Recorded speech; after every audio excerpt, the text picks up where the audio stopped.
Welcome, everyone, to the Med Spa Accelerator Podcast, brought to you by CAS Consulting and Everbowl Marketing. Today is actually a very special episode because we're here together. I know.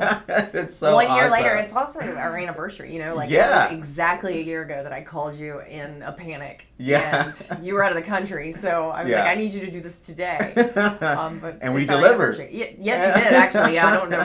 Where were you? We were in Mexico. Mexico. Yeah, because we were about to get married. I was about to get married. Mm-hmm. Yep. It's been a full year. Yeah. We've done over 1.25 million since we've met. Wow. Mm-hmm. That is amazing. Yeah. And then tell our audience, we were looking at numbers yesterday being here together, and for 2019. Yes. Let me brag a little bit. We're up 70%.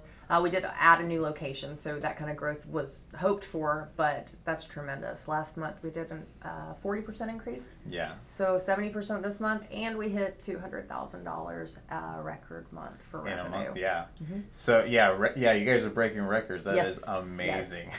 Yes.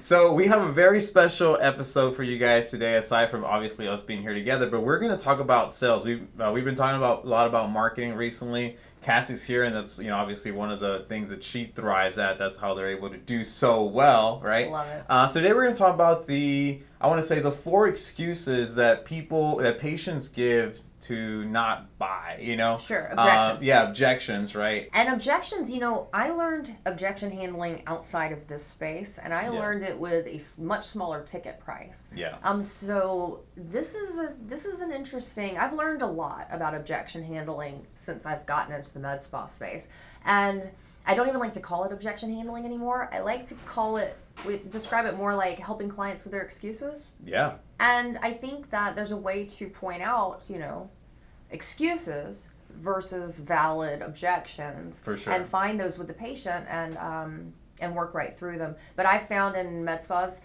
being pushy, being salesy, doing sales tricks will bite you.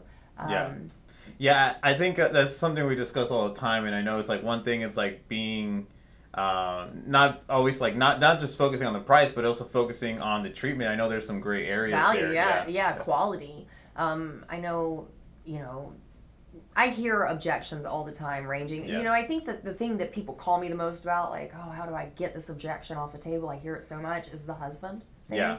And I honestly think that if you're hearing a lot of, or spouse period, I got to go talk to my partner, I got to go talk to my spouse. That's the trump card that people play when they just want to get out of a situation. Typically, it's not honest. It's not. Yeah, and that's always a hard one to swallow. But yes, obviously being in my line of business, not med spa business, but it's like, oh yeah, I need to talk to my business partner. Yeah. Yep. Just the same thing. Yeah. And guys, you can't do anything about it. Yeah, at the end of the day, the way that I take that in, and again, it's something that I had to kind of swallow, which was like, at the end of the day, whatever you said wasn't enough for them to actually believe you enough and to make a decision. One of my mentors always told me, if you get a no every time, you presented price too early. If you didn't build the value before you showed that price, then they can't say yes. Yeah. Now, assume that's kind of harsh, because not every single person that walks through the doors should be my client, honestly. Yeah. So pushing people to do that is the wrong move, and I did that. I'm good at that. I can talk people through their objections pretty easily and get them to purchase. But you don't want buyer's remorse. You don't want people feeling like you pressured them to spend $10,000. That's not a great place to be. Yeah. I have found, especially with the spouse objection, again, there's an authenticity, and it takes interpersonal practice, exercises, all of that. But there's a way to get to the honesty, and it's really almost calling people out on the dishonesty. Not in an aggressive way, but in an assertive and honest way. Like, hey, okay, I understand that. I would probably take this type of decision to my own spouse. Yeah. While you have my time, is there anything that is unclear to you that you need more information about? Because I'm in these and treatments all day, and I'm afraid if we leave this meeting and your spouse has a question, you're not going to be able to reach me. Yeah. So let's make sure that we use this hour to make sure you understand. The best way to avoid this objection is at the appointment setting. And that's where, and it took me a while to get there, But if you can find out before somebody comes in, if there's another decision maker that's important in this process, and explain to them, you have a full hour of my time, but I'm super busy. So we need to make sure that everybody is understanding, and we can all have even if he's on FaceTime or speakerphone, inviting that person, or even changing the appointment to make it match that person's schedule. But if you do it in the front end, then it takes it away at the back end. They can't play that card because you asked it. No, 100%. And I've definitely done something similar in our ends where it's like, so we do like a 2-call thing, right? And so it's like the after the first one, it's like, hey, well, is there anybody else that you would need to be on this conversation? So next time we schedule it, we're looking at both of their calendars, making sure that we're coordinating and everybody can come in, right? Because that's the thing, like, you want to be able to get them to that point where they can make a decision, and you want them to be there, you know? And because I always tell people, hey, if you go back and talk to your partner, there's probably a lot of things that you're not going to describe correctly. Yeah, you're overwhelmed. You've got a lot of information. I mean, we can send them home with brochures, but how effective is that? That's not emotion. We're not talking about your results anymore. So it's really important. And again, what my mentor said is, if you're going to know, you presented price too early. So I encourage my girls to really check yourself. Is this somebody who I should present a price to? If I know she's not ready to make a decision, why would I give her a price, you know? So you don't even have to get to that place. Again, the value, but inviting the spouse on the front end has really fixed that. For sure. Also, I want to say, when I do consultations, I think I've heard that maybe once this year, and it was legit. People don't play that card with me anymore because, and the power, the magic there is, I invite them to say no if it's no. It's okay. That's fine. No, and then being able to trust you enough and to be upfront with you, and I would say respect you enough to give you a clear answer. I find it disrespectful if somebody doesn't give me an answer, you know, because at that point it's like, well, hey, you're wasting my time. They're communicating that your time is not valuable. That, you know, I've seen it. I observe a lot of consultations, and so I see it, and it's always this kind of eyes darting, backing up, like, how do I escape? Oh, I got to go talk to my husband. But you presented price too early. And that's always the truth. All right, so that's number one, guys, you know, dealing with the spouse objection. Number 2 is location. So why should I drive so far, especially with cool sculpting and, well, I would just say med spas in general, right? There's a med spa almost in every corner now. Maybe not, but, you know, and it's definitely important, like the people on the phones. I've heard, even my own people, somebody say, oh, well, that's 50 miles. Oh, well, yeah, you know. And instead of saying, well, people drive further than that all the time because we're the #1 cool sculpting center in the Southeast. You can handle that. It's obvious why people would drive. I think if you're treating your services like a commodity, then this type of thing, maybe they wouldn't drive so far unless it's a great price. But people are driving for an expert. And your staff, I think we were talking earlier about a staff that didn't believe in the product. You know, if your staff can't explain why, or believe in the practice and the provider, explain why this is unique, and you would be stupid to go anywhere else because we're going to give you more value. We're going to take better care of you. But location is an easy one. I see people mess it up all the time. And it comes up a lot. Well, I mean, and definitely this is one that comes up, I think, on the phone a lot when you're talking to somebody trying to get them scheduled for their appointment, right? And a lot of the times I've heard it when I'm listening to clients' phone calls, right? Like the recorded phone calls, and a lot of times like somebody, especially, like, let's say you're doing all this other stuff, your front desk's doing all this other stuff, phone rings, and you're like, and a lot of times they kind of catch you off guard, right? You know, you're not fully prepped to take in that call. You can't prepare because it's coming from left field. And so, but I think to deal with that, you need to practice continuously what these objections are. So if you get the location and having to drive super far question, then, you know, and I know you practice this all the time with your staff, it's like, well, what's our value proposition, right? And really believing that, you know, and being able to express it on the phone to somebody, tell them, well, hey, it's not just about how far it is away. Like, you know, people drive all this way because we're the #1 cool sculpting practice in the area. You know, we have expertise. We have the doctor that's here 24/7 that's going to be treating. Whatever your value proposition is, learn it, Yes. and like have it Make a note engraved. card. Yeah, like Memorize and it. and say it with power. You know what I mean? Like with confidence, right? And so that way people really believe you, and you can drive them away from this idea of like, oh my God, I don't want to drive that far. Okay, you know what? Yeah, it is worth driving that far. This is a life-changing Yeah. procedure. It's not something that you want to get done out of convenience. It's permanent, right? So building that value, often when people say that, it's because the education level is super low. Because people who understand cool sculpting understand that all providers aren't created equal, and this is an art, so you don't want to just go and let somebody slap an applicator on you. But location is, I wanted to hit on, I often hear people almost apologetic. Mm-hmm. Like the tone is like, yeah, I'm so sorry, it's a long drive. Instead of, wow, I just had somebody drive for 150 miles yesterday, that's only 50. So. Yeah. We'll that's a great way to position it. You know what I mean? Like, it's good anchoring too. Yeah.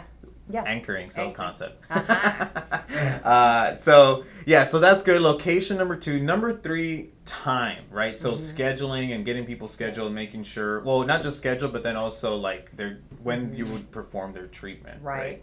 Yeah. And a lot of people have, treating multiple sessions and all of that, and so it comes up sometimes. It's typically not the objection, and it's fairly easy to overcome because with scheduling, this is non-surgical. We can do it anytime, and quite honestly, my own place, we go 24 hours. Somebody needs to treat late, or we'll work around the scheduling. We have enough people and machines. If somebody is not willing to bend to the practice's schedule at all, that might be a red flag also. Yeah. Good. So number 3, time. Number 4, which is I think the one everybody wants to hear a little bit more about, is the money objection, right? I can't afford it. And so I think there's a fine line between somebody, one, just not being honest, and then 2, actually, well, they can't afford it. So how I tell my patients, and often, first off, I hear things on the phone like, does Medicare cover it?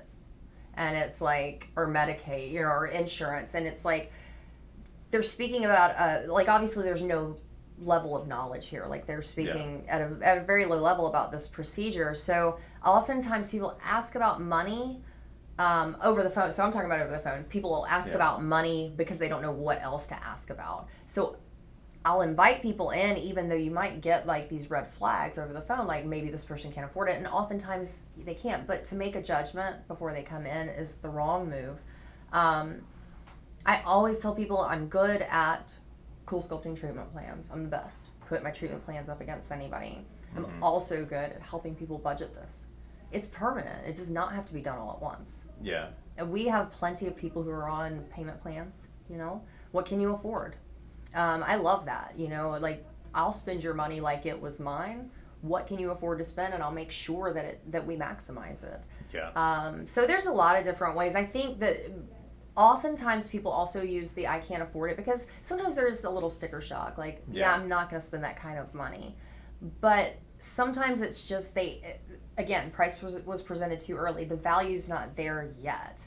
I have seen people put cool sculpting, that maybe I would have judged as not being able to afford it, do it and see them change their lives with it.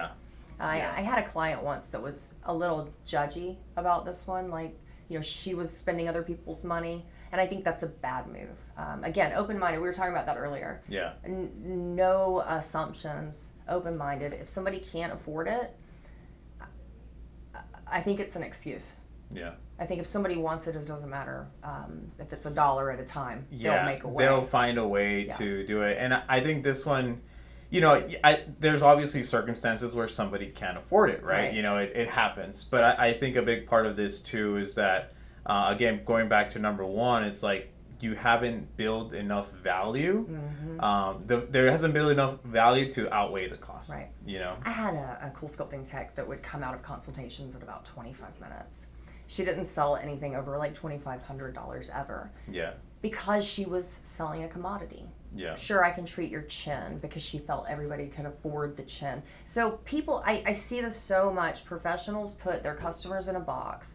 They judge. We all do it. I get it. But bringing awareness to it, I've seen people who had the rattiest clothes spend a lot of money. I've seen people who drove in, the Lamborghinis and they're coupon cutting. So I think that this one's I think if you hear the money objection, open your mind to, did I make any mistakes and is this a cop-out? Because if I sold it, if I presented the value, gave the price, and they really couldn't afford it, then wouldn't they have said, I can't afford this yet? Yeah. And how can I make this happen? Here's my situation. Again, $1 a time, whatever. Yeah. No, I think that's really, really good. And then,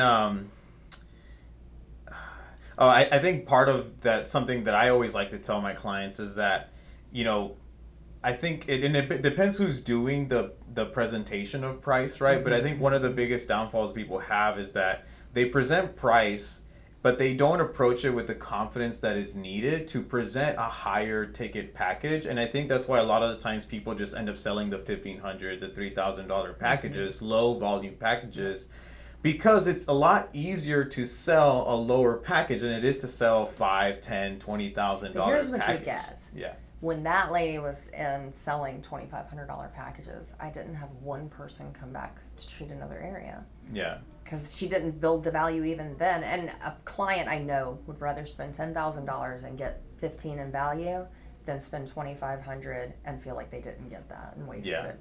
No. And I think what I tell people too, it's like a lot of the times like you're doing a disservice to the client because you're probably under treating, right? Mm-hmm. And you're not setting yourself up, you're not setting the expectations correctly. And so your fear is actually making it to where you're under treating, which is not going to get them the result they're looking for. Now, doesn't apply for everybody, because some people might really just want to do their chin, or like one area, like they're super, super small fat. A salesperson that's getting consistently $1,500 to $2,500. It's that fear. That's a red flag. Yeah. And I think people just automatically think, well, I wouldn't pay that. Yeah. And I want everybody to hear this because it makes sense when you put it this way. I feel like I wouldn't pay $8,500 for a lift back there. That's a lot of money. Yeah. Well, when we look at it, how much did I pay to get that for free?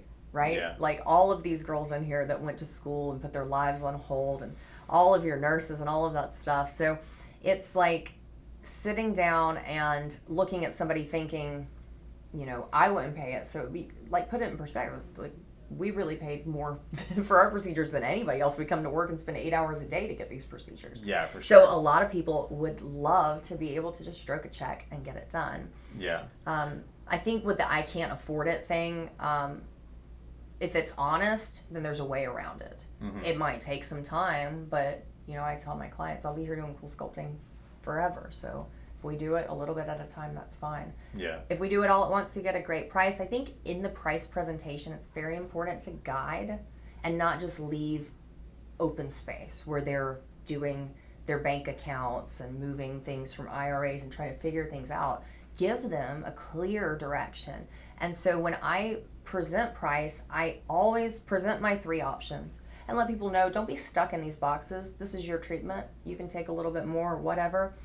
But many people choose to do everything at once because we can get them low monthly payments. Do you want me to see if you qualify? And then shut up. Mm-hmm. And so you didn't ask them to choose which one. Yeah. You didn't ask them. And so then many people say, yeah, see what I qualify for. It's a soft pull, doesn't affect your credit. Yeah. If I know, it gives me a different jumping off point. If I know that she qualifies for $5,000, how am I going to spend that to get her maximum result? So I often ask about the lending before I even ask which way they would go. For sure. Yeah. You asked about the lending, and I was saying and then just stop talking. Mm-hmm. You know what I mean? Let them answer. Yeah. Don't because a lot of people, I feel like when you start rambling on, it shows that you're insecure and desperation. Mm-hmm. Yeah, 100%. Yep. And so I think that's really a really big one. I was going to say all sales is a transfer of confidence. That's right. If you're 100% confident and people can believe you, then a lot of times they'll make a decision. Sometimes it might not always be yes, right? Because the decision always means yes, but they'll give you an answer and then you can move on, Right. And that's respect. Yeah. If I ask my client, okay, you need to go talk to your spouse. I get it. When do you think you're going to talk to him? Because I want to call and follow up with you. Yeah. If you just say that, they expect the call. I've heard so many salespeople say, I don't want to call and bothering them. Well, did they tell you that? Yeah. No. So it's a transfer of confidence. It's me being excited about the outcome. Yeah. And them feeling. And you really believing the fact that because you are helping them, you know what I mean? Like Yes. you are you're solving their problem. You get to live one of the best days of their life with them. Yeah. Like, what an honor, you know? So the money thing, I can't afford it. If I can't afford it, then most likely it's a cop-out, because if the value is built, then I can't afford it right now, but how do you think I could get this done? Yeah, for sure. I have one girl out there who's on $25 commissions. They get $25 in rewards dollars if she sends me like 5 people a month, building up $25 so she can get cool sculpting. So there's a way, and they will find it if they want it. That is awesome. And if you get a no, you presented price too early. Well, so in addition to the money and I can't afford it, there's another one, especially in the cool sculpting space, that is like competition, right? Well, I'm going to go see what this other person charges, yes. So how do you deal with that one? Well, again, transfer of confidence. Yeah. I encourage you to do your due diligence. This is a big decision. That's a lot of money. Yeah. I will tell you, my treatment plan is not going to be the cheapest. Yeah. But I'll go toe-to-toe on results with anybody. And I'm the only person around that guarantees. Yeah. So here's the result you're going to get.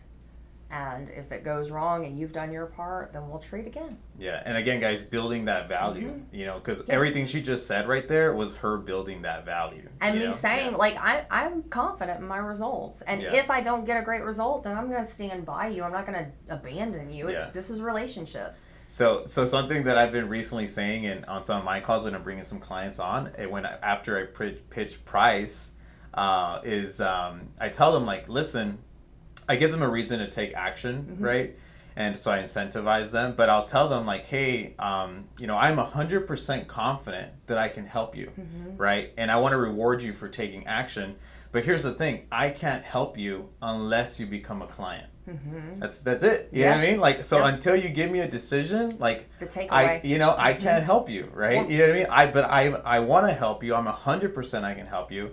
And so if you're ready to start, let's start, and that's it. I love that. I know, I love that. And on the phone is hard. Like what you're doing is hard because there's no eye contact. There's no, that's harder to build a rapport.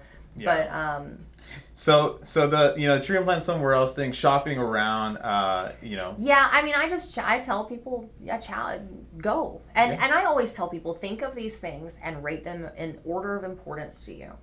But is it proximity? Because I'm definitely not the closest person to your house. So maybe you want to find that and get it done quickly, conveniently. Yeah. Is it price? I'm also not going to be the person there. I'm sure you can find somebody who devalues their own services enough to give you the best price. Is it level of experience? Because I've done thousands of treatments. In fact, in our first year, we did 1,000, whereas our neighboring competitor did 1,000 in 10 years. So I can tell my clients that and build that value. Yes, you're going to pay a couple $1,000s more here. Yeah. But you can think of it as insurance, Yeah. Yeah, no, that's really, really good. So this is another one that I've kind of heard one of my other clients use recently that I know it's not always 100% true, but I think for the most part it is, where to kind of just kind of throw that one away, not make it an excuse. Like I've heard them say, well, you know what? Well, the cool sculpting, the company actually regulates pricing, so it doesn't really matter where you go. Right. Pricing's all the same. Now, when you tell them that, you educate them on that. Well, then the conversation is not about, okay, well, where can I get it cheapest? Now the conversation shifts to okay, well, who's the best? Who can get me the best result? Which I thought was pretty genius. Yeah. And and I tell, just being straightforward. Find your value and then speak it proudly. And it takes almost I used to yell my own value, just in my room, just be louder than I was comfortable with, because you really have to own it. And if you don't believe it in the beginning, you got to try it on. You got to continue until you do. Yeah. If you can walk through a consultation, all of these objections, if you're exuding all of that confidence in your own work and your ability to achieve results, none of these things will get in the way. Because they're all just hurdles and they all have solutions. Yeah, 100%. And so, guys, I want to encourage you to watch this video or listen to this episode again and really take this in, guys, because she's doing awesome.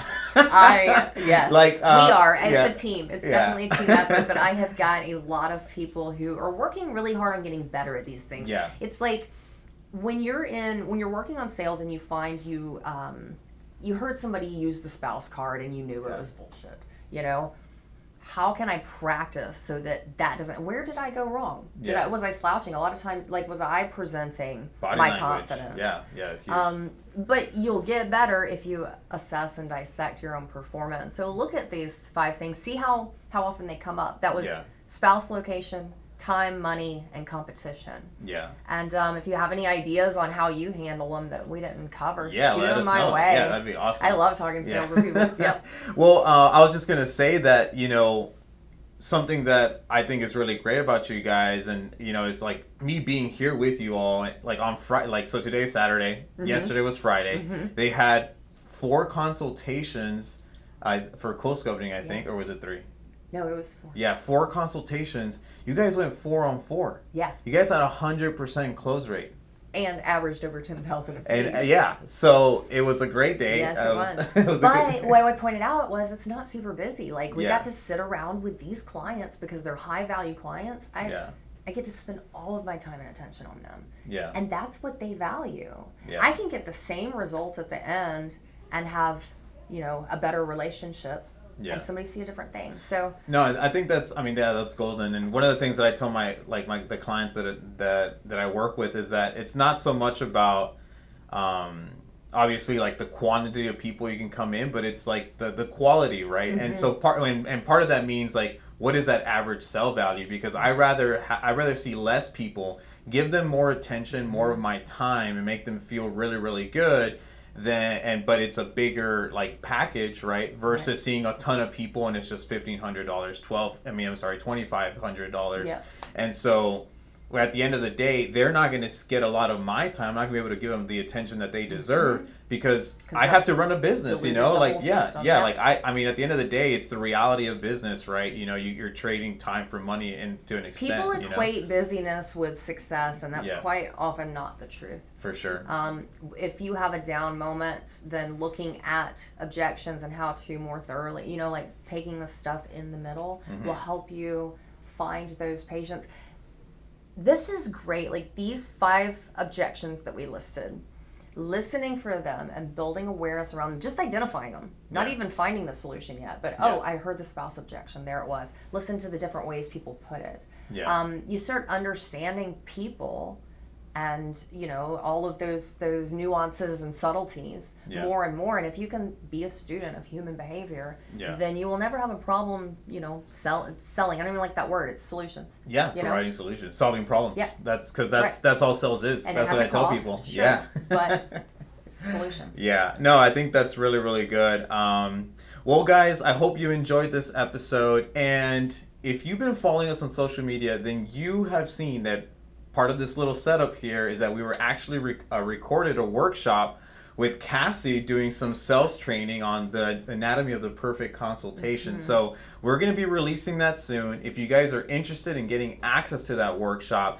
then reach out to us or we'll post it soon. But if you guys want to get early access, let us know because we're going to be making that available for you guys pretty soon. And again, if you have any questions, then please let us know. Leave us a review. Let us know how we're doing. Check us out on Facebook. Check out the links at the bottom to join us on our Facebook group. And we'll catch you all next time. See ya.